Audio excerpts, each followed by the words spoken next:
kepada 260 juta penduduk Indonesia.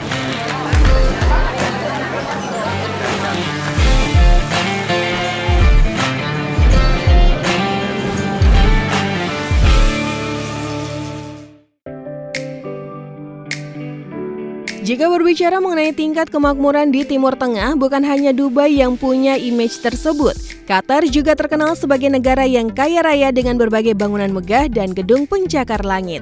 Komitmen pemerintah untuk membuat warganya makmur juga patut diacungi jempol. Berikut beberapa fakta mengenai negara pengekspor minyak bumi terbesar di dunia. Dari segi geografi, Qatar merupakan negara teraman di dunia. Menurut para ilmuwan, resiko gempa bumi di negara ini hanya sebesar 0,1%. Kondisi alam yang relatif stabil membuatnya menjadi negara paling sedikit memiliki resiko gempa bumi. Begitupun jika dilihat dari segi tingkat kriminal, menurut laporan database Numbeo, Qatar menempati posisi puncak selama 6 tahun berturut-turut sebagai negara dengan tingkat kejahatan terendah di dunia.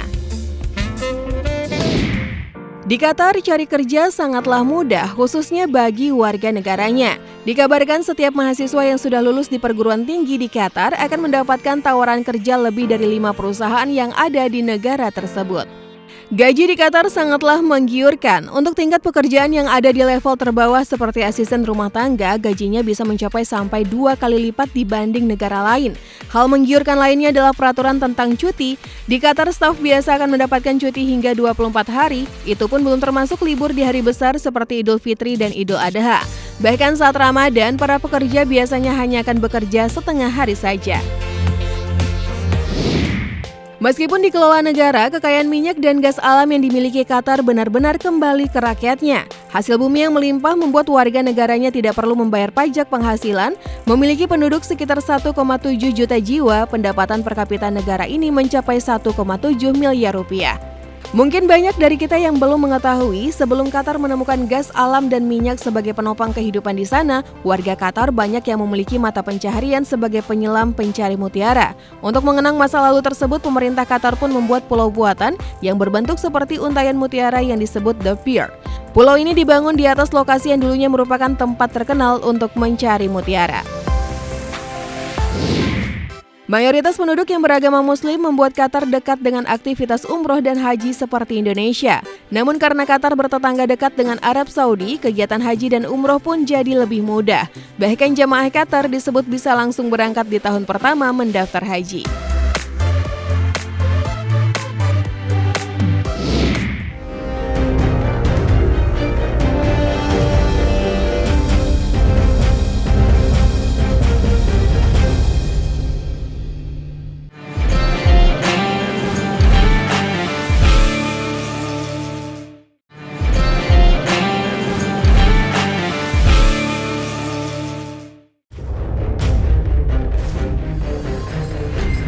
Layaknya seekor bunglon yang dapat menyesuaikan warna kulit sesuai dengan tempat yang dihinggapinya, seorang tentara juga harus mempunyai keahlian kamuflase penyamaran saat melakukan pengintaian dan serangan.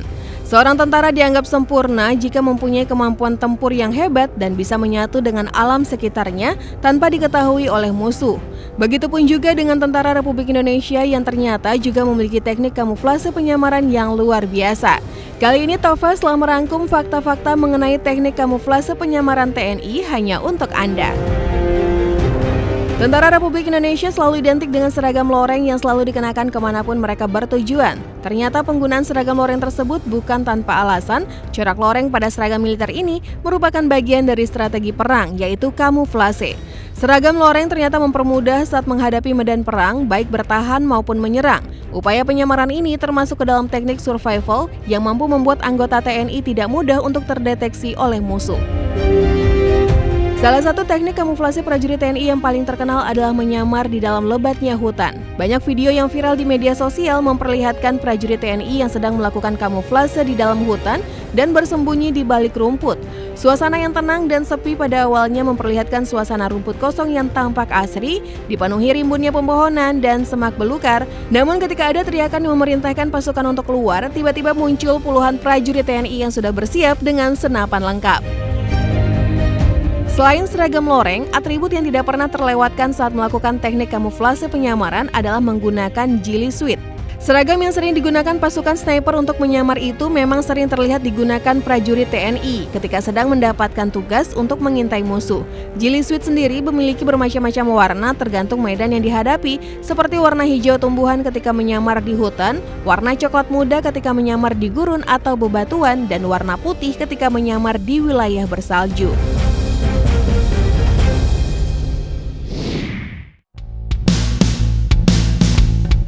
Ayo, siapa yang ingin sekali liburan? Kalau aku sih pengen banget, apalagi kalau liburannya itu ke pantai, laut, atau wisata air yang jernih banget. Bayangkan deh kalau kita bisa berenang di air yang sangat jernih, bahkan transparan kita lihat dasarnya, waduh pasti momen indah banget bukan? Nah, kira-kira kalian tahu nggak di mana aja lokasi tempat yang airnya jernih banget sampai tembus ke dasarnya? Ini dia 5 tempat terindah dengan air terjernih di dunia.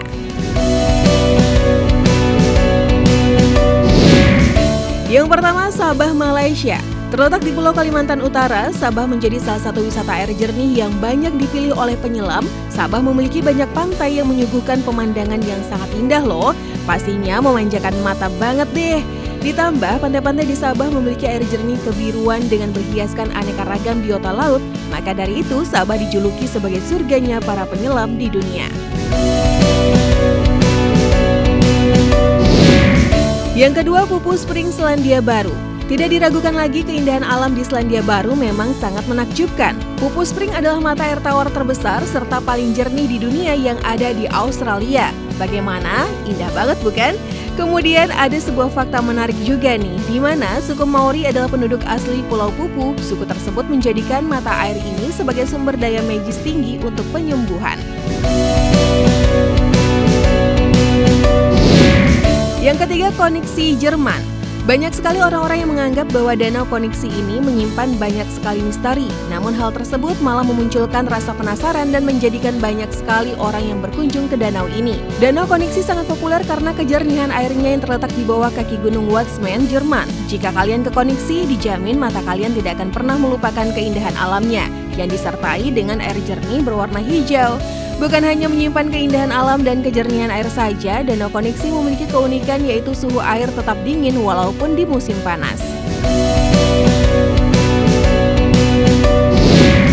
Yang keempat, Danau Carter, Amerika Serikat. Danau ini terletak di pegunungan Cascade, Oregon, Amerika. Danau ini merupakan danau yang paling dalam di Amerika. Keindahan serta kejernihan air yang sangat biru ini sangat amat cantik. Bahkan bisa dibilang birunya lebih biru dibanding yang lain loh. Danau Carter juga sangat jernih. Saking jernihnya, alat ukur kejernihan sederhana bisa terlihat sampai di kedalaman 41 meter.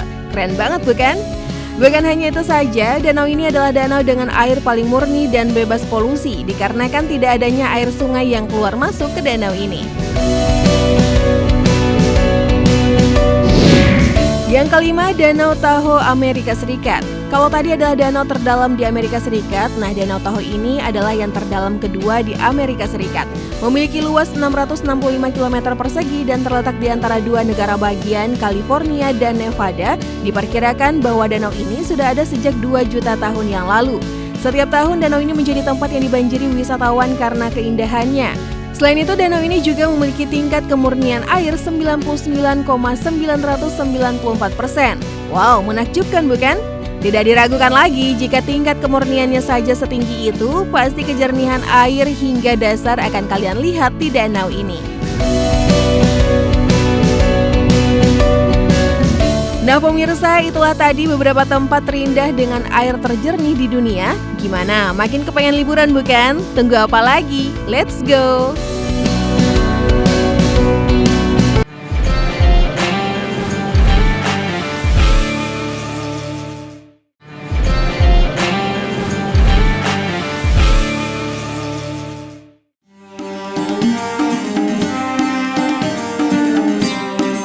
Pemirsa, sebagian orang pasti mengira bahwa Arab Saudi merupakan kawasan yang hanya didominasi oleh padang pasir saja. Berkat perkembangan teknologi yang pesat, Arab Saudi berhasil menyulap kawasan padang pasir menjadi lahan pertanian. Bahkan kawasan yang sebelumnya berupa padang pasir tersebut ternyata subur dan dapat menghasilkan bermacam-macam tumbuhan tani. Berikut ini Tofas telah merangkum fakta-fakta mengenai teknologi pertanian Arab Saudi yang menghebohkan dunia hanya untuk Anda. Teknologi yang menghebohkan dunia ini bermula saat sekelompok peneliti asal Norwegia Desert Control tiba di Arab Saudi. Kelompok ini mempunyai mimpi untuk menanam berbagai sayuran dan tanaman lainnya di gurun pasir. Ambisi yang terlihat mustahil ini ternyata dapat terlaksana dalam 5 bulan setelah gurun pasir di Arab Saudi disulap menjadi kebun pertanian dan hijau yang menghasilkan buah serta sayuran yang segar.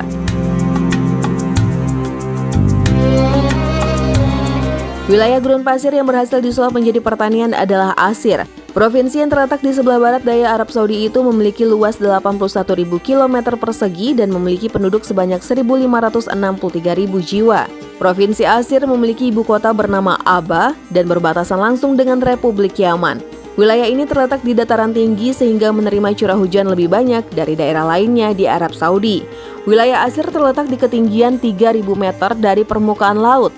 Dan setiap tahunnya wilayah ini menerima curah hujan 300 hingga 500 mm.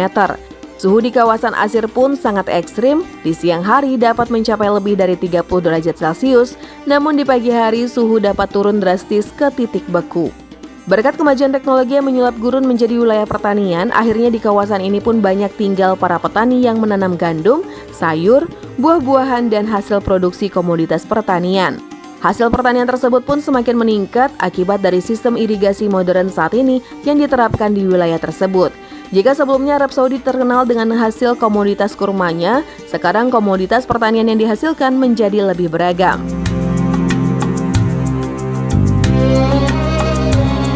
Daerah subur lainnya di Saudi Arabia adalah oasis paling besar di dunia, Al-Ahsa, dan mendapatkan pengakuan dari UNESCO. Al-Ahsa dapat dikatakan sebagai lahan paling subur dan hijau di Arab Saudi.